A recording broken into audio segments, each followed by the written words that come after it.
Now, the trial of one of two Canadians charged with spying in China is believed to have ended after just 2 hours.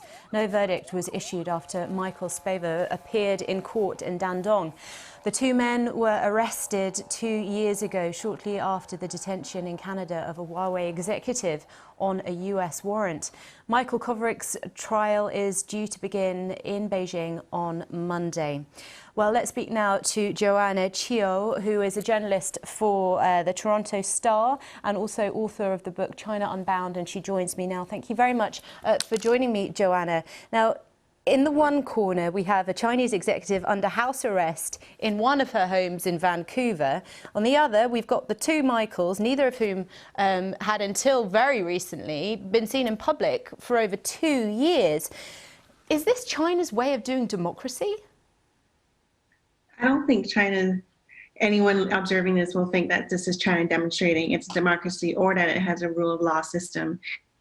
Michaels are accused of some very serious espionage crimes, and for the trial to be over in 2 hours, that kind of just shows you what kind of trial it actually is. Actually, according to China's own Supreme Court, its conviction rate across the country is 99.7%.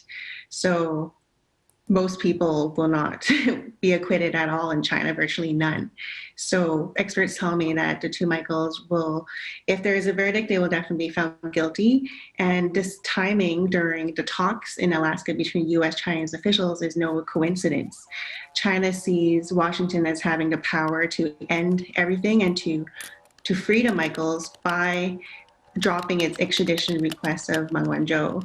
They think of Meng as basically China, and that her arrest was extremely insulting to Beijing. So they're making the signal that they don't want to go forward with improving US-China relations in any way unless the Meng issue is resolved by her being let go, basically.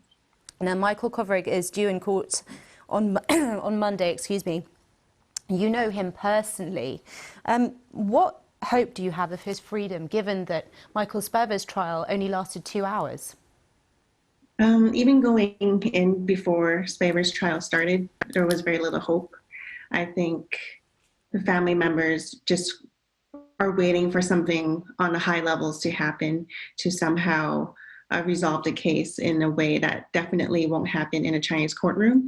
The two Michaels have not had access to lawyers throughout the 2 years. They've been in solitary confinement. At the most, they've only had access to some council officials every few months or so. So they haven't even been able to see their families the whole time. So talking to the family members and friends, they worry that Michael Kovrig, who had been telling his family members that he's reading books, trying to keep his spirits up, that once he enters his courtroom and, sees what it's like, that he might finally have his spirit broken. And Michael Spavor's friend, he says that he worries that Michael Spavor, who's an entrepreneur who was never really interested in China, he just happened to be living in China to do business, that he's in a very dark place right now. I mean, you can well believe it after 2 years in prison in China. Now, I just want to circle back, if I may, on our previous story about the talks that are ongoing at the moment between the US and China. In many ways, this is a sort of a hostage situation with the two Michaels, and their fortunes very much linked, one would imagine, to the outcome of those talks. But given the grandstanding and the grievance airing that went on in that first session, in your view, is there any point continuing talks between these two countries at this stage? Even before they entered the talks, the two sides were exchanging some really harsh words. The U.S. had passed some new sanctions on China for its actions in Hong Kong against pro-democracy activists. And China, like your clip showed, is just rejecting any type of criticism, saying it's interference in domestic affairs.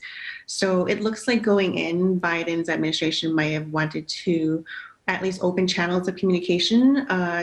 The U.S. is interested in China as a potential ally to be like a counter pressure on North Korea as a nuclear nation. And both sides still are major trading partners for each other. But it looks like with the trials going on with two Michaels, China is really sending the message that they're not ready to make any or to have open and honest talks until the U.S. does something such as withdraw the extradition request from Wanzhou, who is currently undergoing her extradition hearings in Canada. But if it goes through the whole court process in Canada, it could take years. She has the resources, wealthy to fight her extradition all the way to the Supreme Court in Canada. So they see the ball as being in Washington's court to resolve the issue so that they can go forward and the two Michaels will be free. But most think that's very unlikely. I think it probably is. Joanna Chiu, thank you very much for your time. I think we are slightly running short of time ourselves, but thank you very much. And we will be awaiting that trial on Monday here in BBC World News. Thank you.